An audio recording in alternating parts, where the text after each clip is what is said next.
He said, if you are not on the edge, then you're taking up too much space. And like, that's another way of saying, if you're not uncomfortable, if you're not challenging yourself, then you're not really growing. Hey everyone, welcome back to the Kind Not Nice podcast. If you're new here, I'm Bianca and this is Grace. And here we talk about all things life, from love to career and also living in New York. So this episode, we thought we would do a follow-up to career, which is one of the popular ones for everyone who has followed us. And I think what we wanted to talk about is how we view ambition and success differently now that we have more years of experience and we're not fresh out of college anymore. So I think to kick us off, how would you define quiet ambition? Yeah, so I think quiet ambition can come in many different forms and mean different things to people. But I think to me, it means pursuing your goals, whether that be personal or career-wise, and doing it in a way that's not performative, and doing it in a way where you're not caring about like the opinions or perceptions of other people. How about you? What do you think?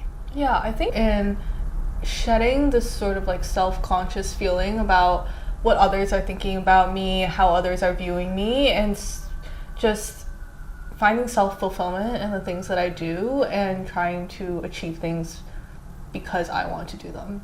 Yeah. And I think where this shows up in my personal life, for example, is I find it beneficial to not be too public about the different areas that I'm working on, because it allows me to truly focus, kind of work in the speed and way in which I'd like to without the external criticisms or thoughts that other people might have. And I think it's helpful to share with people that you feel like could be helpful in the process, but not oversharing for the sake of validation. I think the reason why you're sharing it and how you feel about it is actually the key. Mm-hmm. Because even I default to a more similar mode to you, but I do think there are like valid reasons to like shout out your work and like be really public about your wins. But it's all about like, now that we're talking about it, like your internal feeling on why you're doing it. Like, what are you hoping to accomplish by doing this? If it's like a valid, like, I want more visibility, like I want to achieve this by doing this, instead of like a more internal self-conscious feeling, I think that's a really good thing. Mm-hmm. But it just all depends on, you'll know inside why you're doing it. Yeah, definitely. So it stems back to your intention. Yes. A personal story is like, for example, when I was applying for new jobs, I found it helpful to have a target in mind, like a company or a role that I wanted, and then kind of just move at my own pace and not overly share it with too many people. And that really allowed me just to focus on like the interviewing process and like spend the time that I need versus sharing it with everybody and everyone asking me, oh, so like how did that interview go? Sharing their own opinions in the process. One piece of advice that I have heard that I really subscribe by now is, if they're not someone that you look up to or would want to be maybe in that particular area that you're talking about, it doesn't have to be across all areas of life, you probably shouldn't solicit their opinion or seek feedback from them. There are other valid reasons to do this. For example, if they've had like legitimate experience in a certain area, you can solicit their opinion. But like in general, I don't really seek opinions from people that I don't think would have a valid view on them. So at what point in your career did you feel like that traditional markers of success were less meaningful for you? To me, the traditional markers of success are probably defined by prestige of the firm, like the industry that you work in, your salary, your title. I think they still matter to me, but a lot less so than maybe what I realized or what I thought when I first graduated, because I realized that actually a really meaningful dimension to me for work is feeling fulfilled by the day-to-day work and the types of things that I do. And that realization of how important it was to me didn't come until maybe 3 years or 4 years out of college. So at that point, I think that became a lot more important in terms of like the jobs that I would be willing to select compared to previously. Mm-hmm. Yeah. How about for yourself? Yeah, I think that makes sense. I think for me, aside from like prestige and like money and those different things when it comes to work, I think for me, another thing that I realized in my 20s was that like a lot of my attachment to success was rooted on like the promotions that I got at work. I was like very my identity was work, and it was about like how can I get to the next level, what is the next step that I can do, which I still think today going into early 30s, like I think that it's still very important. But I think now that I've reached a point in my career where I am very fulfilled, and I do feel like now I can sustain the lifestyle that I want. The way I achieve meaning in life is not just through my corporate work, but also in my personal interests and hobbies as well. And so me being able to achieve success in those areas is also very important to me. And so I think in that sense, the traditional markers of success that I thought about in my early 20s has slightly evolved going into my 30s. Yeah.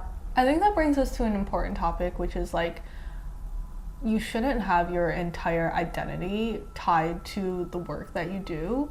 And I think it's a very important realization to know, especially in America, that like corporations are always only going to look out for themselves. And you should always look out for your own best interests. And that's not necessarily a bad thing. It can manifest in really bad ways, admittedly, but like you are only working for them because it's a mutually beneficial relationship, and they won't hesitate to let you go if it's what's best for them. So you also should not hesitate to leave the company if it's what's best for you. And it's always the greatest when both sides agree like it's in everyone's best interest to like be working together, but it doesn't have to be that way. Yeah. What did you have to let go of to build a more peaceful career? I think I had to let go of a feeling of self-consciousness of how other people were perceiving me, maybe. Even though I don't think it was like a valid viewpoint, I think people are very self-centered and self-focused, and probably other people were not really putting that much attention on what I was doing. More of a feeling. I think I had to let go of that feeling and be honest with myself about what I enjoyed. Yeah, and then that led to your transition from working in like a client services finance role to what you are working on now. A little bit, yeah. And I think like I also had to understand, I have a better understanding now of what my values are for work and what my values are for life in general. And so I think one of my top values is freedom. And so like understanding that helped me better understand like what I would be suited to be doing. Something that I realized in my career was the importance of working on your strengths. And I think for me, like when I first entered college, I definitely was working in a space where I didn't really enjoy, that I thought that if I tried to get better at my weaknesses or areas that I didn't enjoy, that I would eventually like them more and I'd eventually get stronger at. But then a viewpoint that I've now transitioned now later in my career is that I think you can achieve more fulfillment and enjoyment when you're working on things that you're strong at. And so that was something that I started to evolve more throughout my career to feel more peace. And I think the more that you can work on things that you actually enjoy, that you are strong at personally, then the more fulfillment that you'll get in that for the long term. Can I double click on that? Yeah. What do you feel like your weaknesses were, and what do you feel like your strengths are, and what do you think you are doing differently now? Yeah, so I think ever since I was really little, I've always been stronger more in like literary arts and just like creative roles in general. And when I entered the workforce, I started out in accounting. And I knew like within that first year that I just absolutely hated every single day. Like I hated looking at spreadsheets constantly. I hated like auditing financial statements. I hated looking at numbers, and I just hated the lack of creativity in that role. But I thought that I could get better at it if I just put the time into it. But little did I know, like, that definitely wasn't the case. And so now, like, as I made the transition away from like accounting and client services more into the creative aspects of the tech industry, I definitely feel like I am now working on my strengths, which has made work a lot more enjoyable for me. Yeah. I also feel like I was very misaligned going into my first 2 roles. So on the contrary, I actually feel like my strengths growing up, I knew were on the more technical side. So I was good at math and I was good at the sciences. So I thought that it meant that going into finance and banking would be like a good fit for my skill set. But what I realized after entering the workforce is that what was actually valuable in those industries was not like quantitative skills or like critical thinking. It was more like being process driven, being very like organized and detail oriented, and being able to have really good endurance and like be able to work really long hours with very little sleep. And I think after I realized that I was not actually suited to my strength.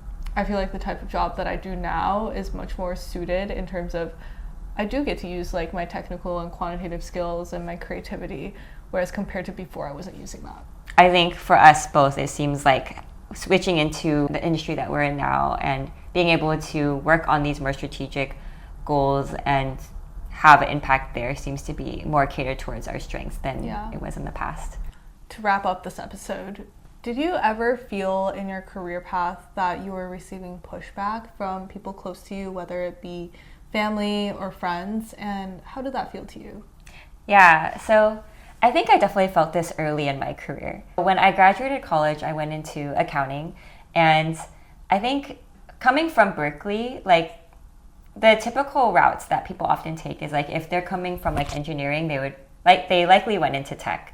And if they came from business, then they likely went into banking or consulting. And accounting was like a good space to work in, but it wasn't as prestigious as like banking or consulting. And my brother was very influential in like encouraging me to be more uncomfortable and work in a role that challenged me more. And I think with accounting, like I think the general stereotype is that it's like a very stable job, very predictable. And during that time, I didn't really know what I wanted to do yet or what my strengths were. And I think that's why I entered into the space. Through that encouragement and like that like positive pushback that I received encouraged me to ultimately push the boundary of what I wanted to do in my career. Yeah. It seems like your brother had a really positive influence overall on you and your career. Actually, something like a quote that he shared with me resonated with me was he said, like, if you are not on the edge, then you're taking up too much space. And like that's another way of saying like if you're not uncomfortable, if you're not challenging yourself, then you're not really growing. And interesting. Yeah, and like felt like that really was something that stuck to me and like Yeah, I like that. Yeah. How about you? I wouldn't say that I got pushback. It was more like my family. So my parents are first gen, so they immigrated here. So I don't think they really worked in corporate America before. Both my parents are in academia. So it wasn't exactly pushback. It was just like when I talked to them about my day-to-day and what I do in corporate, they don't exactly understand the dynamics, even though they're supportive. Like, they're like, oh, that's great. Like, I'm happy to hear that that's happening. But they don't understand, like, corporate politics or, like, how certain things, like, why decisions are made or how certain decisions are made, just because they work in a very different, like, sort of structural environment. Yeah, that's what it is for me. But it's not pushback. It's all just, like, they don't have the full landscape of understanding, maybe. Yeah. So what did they think when you were transitioning industries? They thought that I was taking a salary cut. I guess that's like the most tangible thing. Yeah. They thought that I was taking a salary cut. Were you kind of like when you were going through that process, did you also experience some doubts too because of that? I think I had always considered, because I felt very early on that maybe like banking was not for me, I had always considered whether I should switch a little bit earlier, and I think my doubts were what stopped me from doing it. Mm-hmm. Yeah.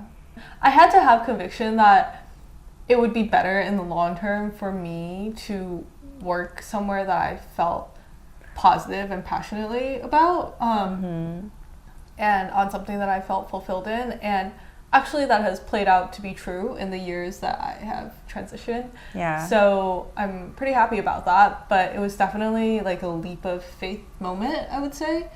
Yeah.